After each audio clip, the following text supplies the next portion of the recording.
Hello guys, welcome back to K-pop Talks. I'm your host Aladdin, and today I'm gonna give you my list of things that we should stay in 2021.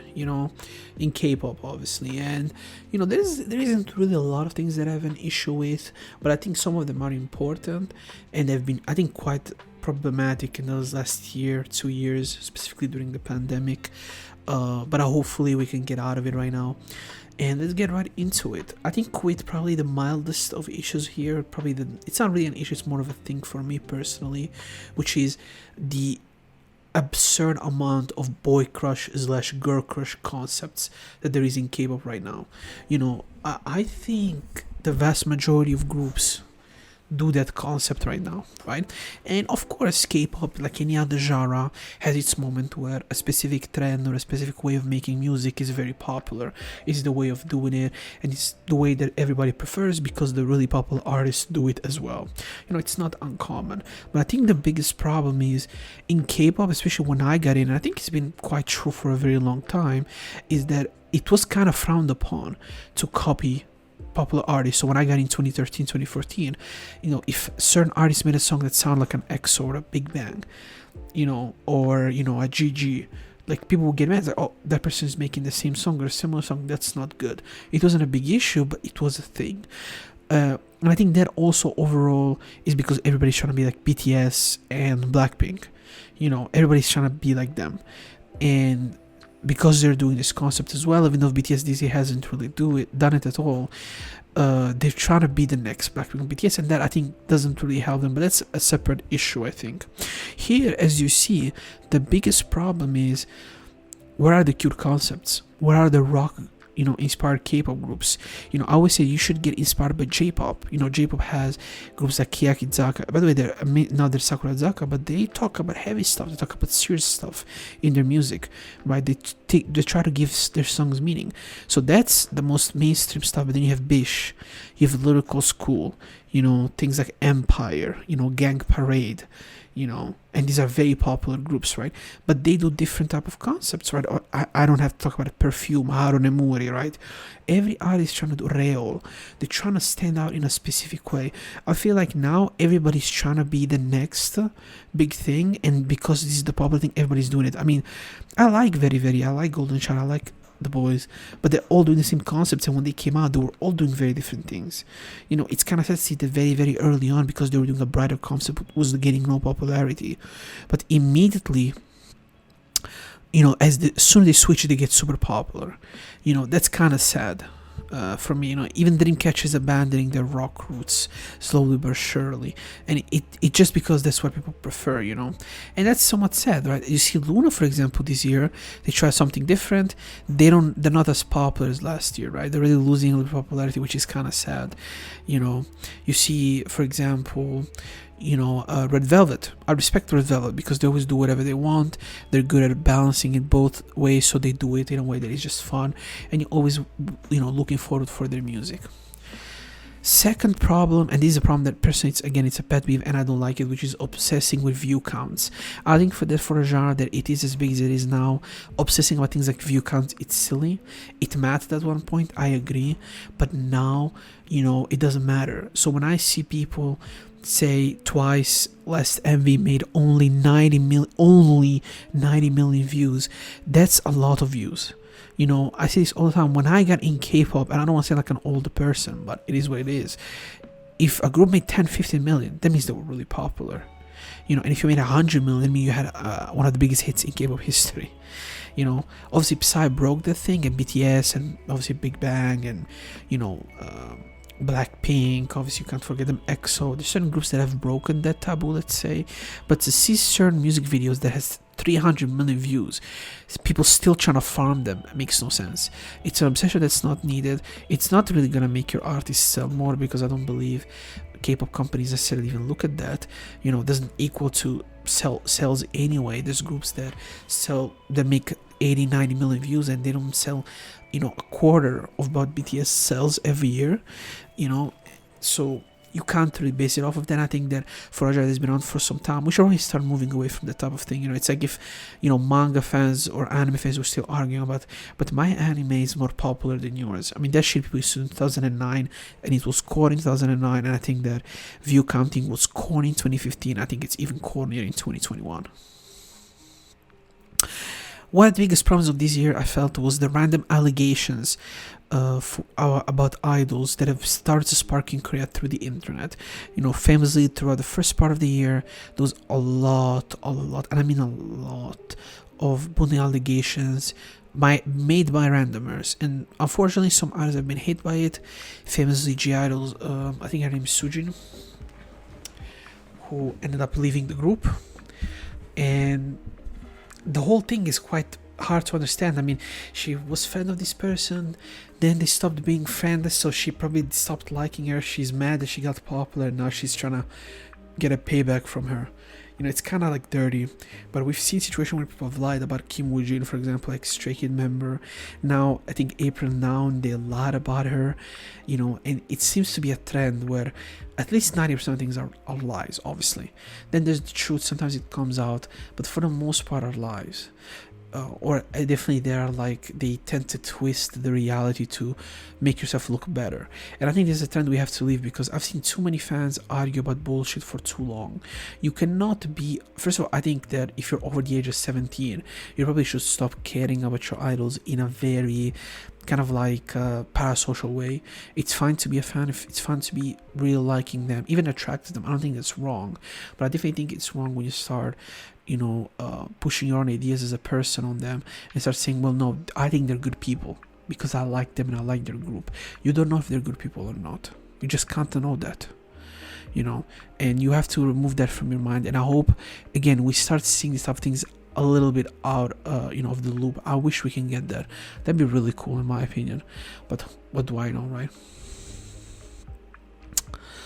Another problem I have is trying to cater too much to the Western aspect of the world. Like, I don't think it's really needed in KO anymore, but still see companies trying so hard, going to American shows. Like, I mean, it's not as much as from this year, but like, I remember there's a period where you could see every K-pop group who had some sort of success in the West.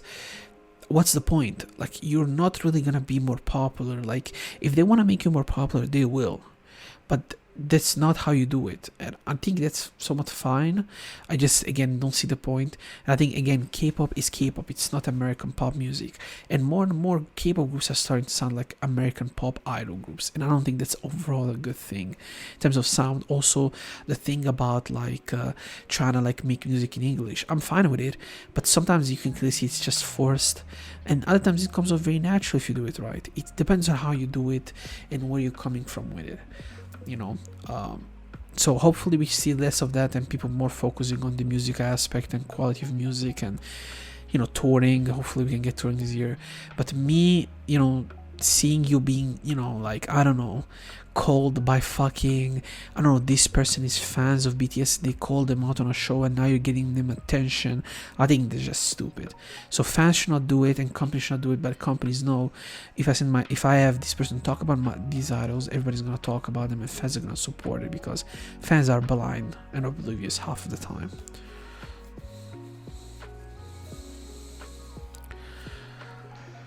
Next we have, I think one of the things that really cringed me this summer, really late spring, early summer, which was K-pop fans fighting with content creators. Now this year it happened quite a bit. It happened with Soda Pop, famous Twitch streamer, with HT3, I think it happened last year if I remember correctly, where fans are taking anything these people say at heart. Mate, Anthony Fantano tweeted once, if out of the Luna members, who do you think is the weakest or you could get rid of? And people were telling him, we're gonna kill you, right? This type of behavior, I think it's unacceptable.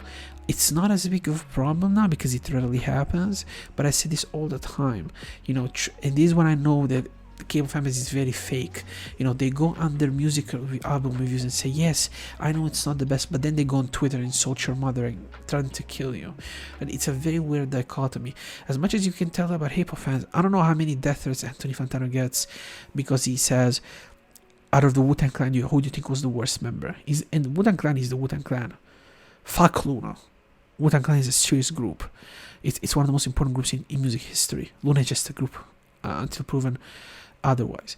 And yet they wouldn't act that way. And yet you'd ask a simple question, you get attacked. Recently made a thing about Juice WRLD, for example, saying, was this song really needed on this album? Oh yeah, you're just jealous. But think about it. Juice WRLD is gonna get #1. Fans lying to themselves. You're doing it for Sugar. You're not doing it for Juice WRLD. You don't care about Juice WRLD. It's just the truth. If it wasn't produced by Sugar, you would have never listened to that song, which is a fact.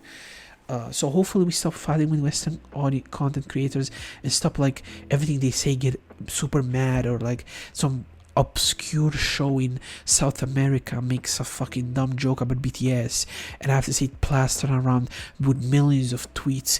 That is just turns people off, guys. Less and less people are listening to K-pop, new people.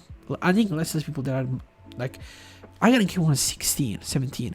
I don't think that's common anymore that people my age get into K-pop. So not my age in terms of like at 17, at that age getting now, I don't think so. I think if you either into it before, it's good, but now, like before that age is good. After, I think it's almost impossible because the community is so young and so childish in many ways and immature that it's hard sometimes to really digest a lot of the things. And last but not least, I think this is the biggest problem, is trend chasing. Now, what do I mean by trend chasing? If you watch my video of the worst songs of the year, my #1 is 777 by Presenta. That is trend chasing. You're trying to make a Latin song to get popular in South America. You're not making a summer song to get popular in Korea. That's not your goal, because there have been millions of songs made in Korea. There are summer ones and they've been extremely successful, and they've become somewhat summer jams, summer hits, songs that everybody knows. But instead, what you do is you try to become famous somewhere else. So again, you see this with BTS. They released 2 songs this year, 3 that were all in English, right? Dynamite, Butter, and Permission to Dance. These songs are not BTS songs. These songs are fake. You could have given these songs to any other K-pop groups and it would have been the same. They're fake. They're not really themselves. Think about it. Like in 2 of these songs that I've named, Suga and J-Hope are barely even active. They're heavily pushing for like Jungkook and Taeyong and the visual guys of the group, right? They're so fake and they're so trying to, like, BTS is really big. Now, BTS does it, I get it. Blackpink does it, I get it. But why the fuck groups like 777 are doing it? Why am I seeing more and more groups trying to do things that are popular in America? Why am I seeing K-pop groups being named Bay 173 or Dripping? If you name your group that way, it's because realistically you want to get famous there. And that's not going to happen. Accept that. So let's move to trend chasing. Pop by nature is a trend chasing art form, unfortunately, specifically in the mainstream by a lot of people. But the fact that we get attention in every aspect of it, it's silly. It's stupid. And I think another thing I think we should leave in 2021 is stop overprotecting your fucking idols. The fact that I'm seeing 14-year-olds defend idols that are 28, they go on TV shows and get roasted and say, but they were too mean towards my favorite idol. That just hurts your idol, because your idol is never going to show his personality. I mean, I remember when I used to watch Weekly Idol with Donnie and Connie, by far the best version of Weekly Idol, where you can see people like Leo from VIX, L from Infinite, people that never used to speak go on the show and smile and have fun. Right? Mostek Shono. The show you see now is the show that started in Weekly Idol. Same thing with Juan. They'll tell you that themselves. Weekly Idol allowed us to become who we are. Dion started becoming more popular on Weekly Idol. This show was fundamental to the growth of idols and their personality and their characteristics. You don't get that anymore. What these idols are doing, these super fucking protected shows where they always look good. And again, even Jessie does their interviews, but her best interviews are with non-idols because she's being able to be herself. Apart making a bunch of boob jokes, who cares? They're not that big of a deal. But when she's with idols, she's making fun, she's being herself. They're way better ways with actors, comedians, or musicians that are over age, over like people that tend to fuck with the type of music anyway. Right? When she interviewed like Don Mills and Naxal, that was a really good interview. Way better than, for example, the one she did with 80s. Or Twice. It was way better. Like Twice should go on a show like Knowing Brothers and be themselves, that's where they can really shine, because the show will be about them. But shows like Jessie, or like even seeing now companies saying that to YouTubers, they seem not to understand the content is not really about the idols, it's about the YouTuber. The YouTuber wants the idol group to make their content look better. So the shows are not the videos are not there for the idol, they're there for the YouTuber, and therefore the idol doesn't really get a chance to become who he really has to become, which is a personality. And I think that's also a mistake they're doing. They're not treating their idols very well, and that's it. I finished my rant. That's another thing. Let's leave idol, treating idols like they're 12-year-olds. That hurts the community. It doesn't allow the community to grow up, and it doesn't allow people that are a little bit older to enter the community. And that was it. These are things that I think should live back in 2021 and start fresh from 2022. And hopefully you agree with me. If you have things you disagree, other things that are an issue, tell me and let me know in the comments.